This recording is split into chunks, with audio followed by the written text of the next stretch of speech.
खौफ सिर्फ सच्ची हादसा है, डरना आपके ऊपर है।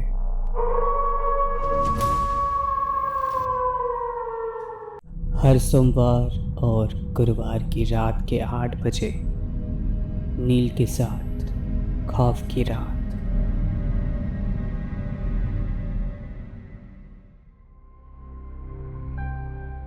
खौफ की 16th एपिसोड पे मैं नील आप लोग का फिर से एक बार स्वागत करता हूँ। आज का एपिसोड एक मम्मी और उसकी बच्ची की आत्मा की मुक्ति के ऊपर है। दो मासूम आत्मा जो मदद की पुकार के लिए आती है। अब से हर सोमवार और गुरुवार रात के 8 बजे मैं आ जाऊँगा एक सच्ची हादसा लेके आप लोग के पास। हमेशा कोई आत्मा खराब नहीं होती है। जैसे आज का इंसिडेंट है जो दो आत्मा आती है और मुक्ति के भीख मांगती है इंसान के पास। ऐसा मैं भी काफ़ी बार सुना है कि आत्माएं आती है मुक्ति के लिए। वैसे हम लोग के टाइम पे एक सीरियल आती थी डीडी नेशनल पे, जिसमें आत्माओं का इंसान के पास आके मदद मांगती है और फिर मुक्ति के लिए भी मांगते थे। ये सीरियल 90s के टाइम पे आती थी। अगर जो भी मेरे लिसनर्स है वो अगर कोई भी 90s के टाइम पे है तो उनको याद रहेगा वो सीरियल के बारे में।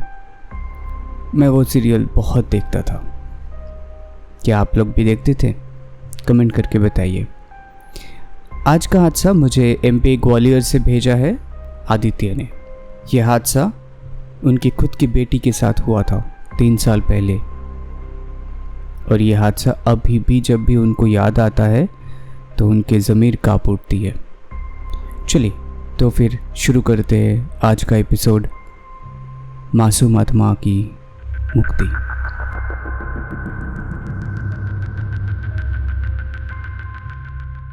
आदित्य का खुद का बिजनेस है। वो रियल एस्टेट का एजेंट है। लैंड का डीलिंग करते हैं, जैसे सेलिंग हो गया, फिर रीसेलिंग हो गया, फिर बड़े बड़े बिल्डर्स को बेचना, ये उनका काम था। उनका एक वाइफ भी है और एक बहुत ही क्यूट सी बच्ची है जो 3rd स्टैंडर्ड में पढ़ती है। तो एक दिन आदित्य ने क्या प्लान करते हैं, अपने फैमिली के साथ पिकनिक पे जाते हैं और एक ये ऐसे जगह पे जाते हैं जहाँ पे ऑलरेडी आदित्य ने वो लैंड का डीलिंग कर चुका था एक बहुत बड़े से बिल्डर के पास, जो वो बिकने वाला था। और फिर वहाँ पे एक हाई राइज बिल्डिंग बनने वाला है। तो लोकेशन बहुत ही अच्छी थी, चारों ओर हरियाली है, हरियाली और ग्रीन लॉन भी है, और उसके सामने बहुत ही बड़ा सा एक लेक भी है, जो कि लेक तो रह जाएगा लेकिन वहाँ पे जो लैंड है वहाँ पे बिल्डिंग बन जाएगा। तो पूरा दिन काफ़ी फैमिली के साथ एंजॉय करने के बाद शाम को घर वापस आते हैं वो लोग। ठीक अगले दिन सुबह से दिया को आती है बहुत तेज़ बुखार। दिया एक्चुअली आदित्य की बेटी है, जिसके इंट्रोडक्शन मैंने शायद आप लोग को नहीं दिया है।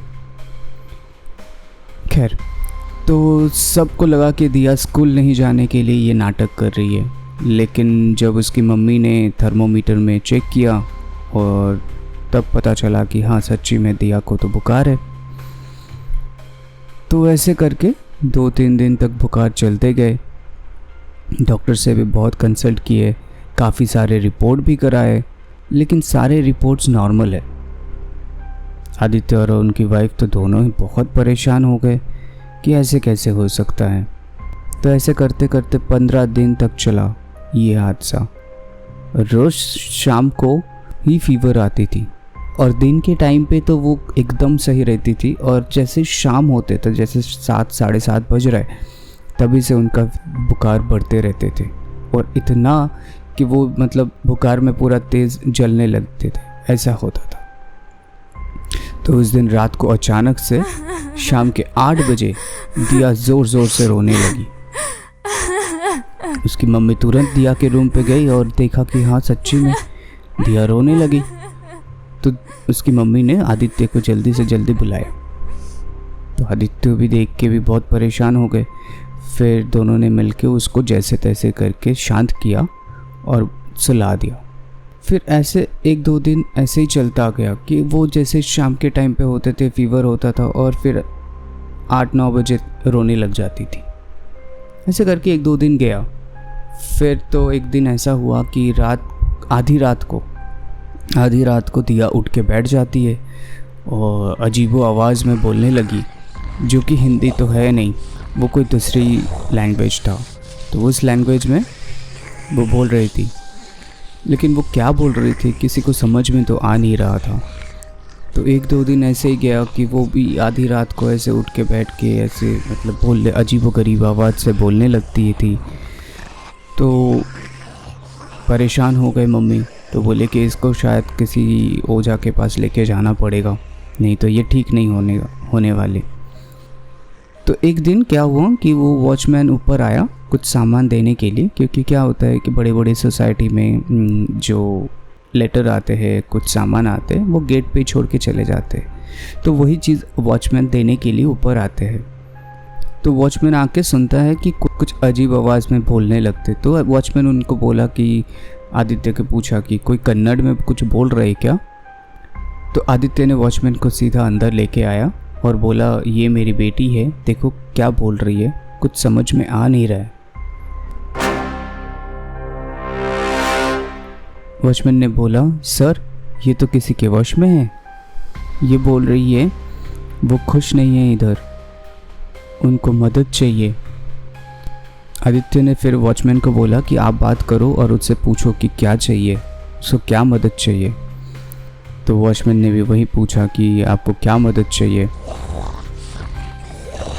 तो वो जो रूह था, जो आत्मा था दिया के अंदर, वो बोलती है, मेरे पति ने मुझे और मेरी बेटी को मार के वही लेक के सामने दफना दिया है, कृपा करके आप वो क्रियाक्रम कीजिए ताकि हम लोग को मुक्ति मिले और फिर मैं इसको छोड़ के चली जाऊंगी।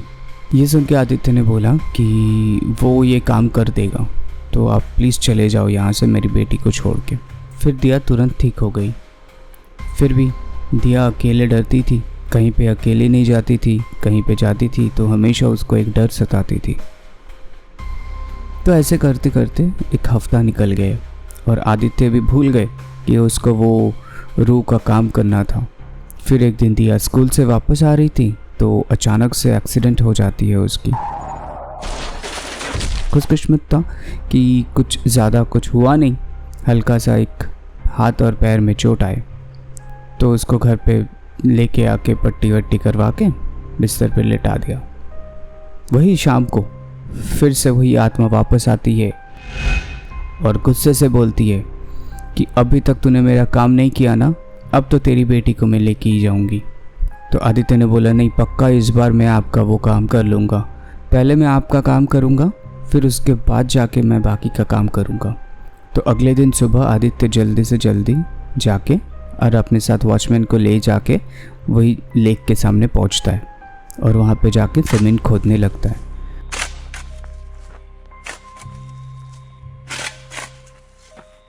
और खोदने के बाद, काफ़ी देर खोदने के बाद, सच्ची में वहाँ पे 2 कंकाल मिले और वो 2 कंकाल एकदम हूबहू एक छोटी बच्ची की थी और एक बड़ी मम्मी की थी, जैसे देख के पता चल रहा था। तो उन्होंने प्रॉपर एकदम जो अपना हिंदू में जो रहता है कि अग्नि का करण, तो अग्नि में जलाया गया और उनका अंतिम क्रियाक्रम भी किया। फिर उसके बाद जब आदित्य घर लौटा तो देखा दिया एकदम पूरा ठीक हो गया। इवन उसके शरीर पे जो चोट के निशान भी थे वो भी सब चले गए। तो वो आत्मा वापस आके उन लोगों का धन्यवाद करते हैं और करके हमेशा हमेशा के लिए चले जाते हैं। जैसे चले जाते हैं दिया बेहोश हो जाती है और जब होश में आती है उसको कुछ भी याद नहीं रहती है। फिर उसकी मम्मी और पापा ने उसको सब कुछ बताया कि ऐसा ऐसा हुआ था। उसके बाद से आदित्य हर साल उनके ही नाम पे घर पे पूजा रखते हैं।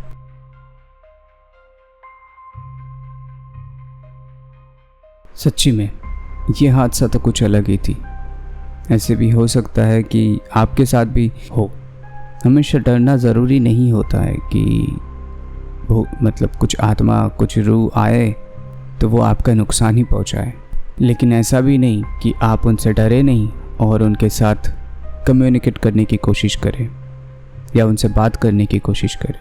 कुछ रूह ऐसे भी होती है, वो आपसे बात करनी पसंद ही नहीं करे, तो सतर्क रहिए।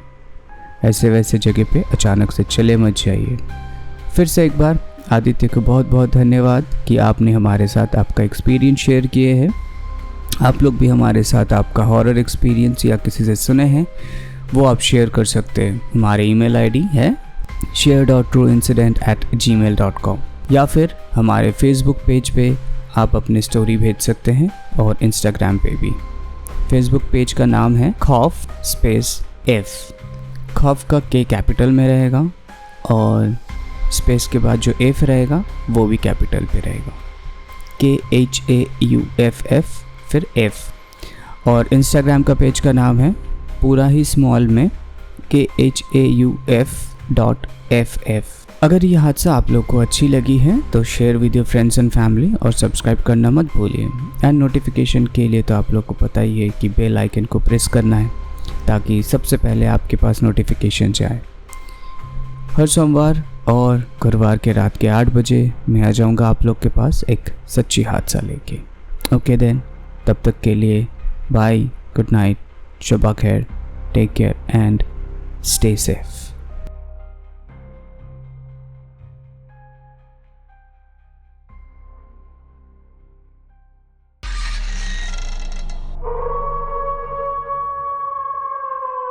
खौफ सिर्फ सच्ची हादसा है, डरना आपके ऊपर है।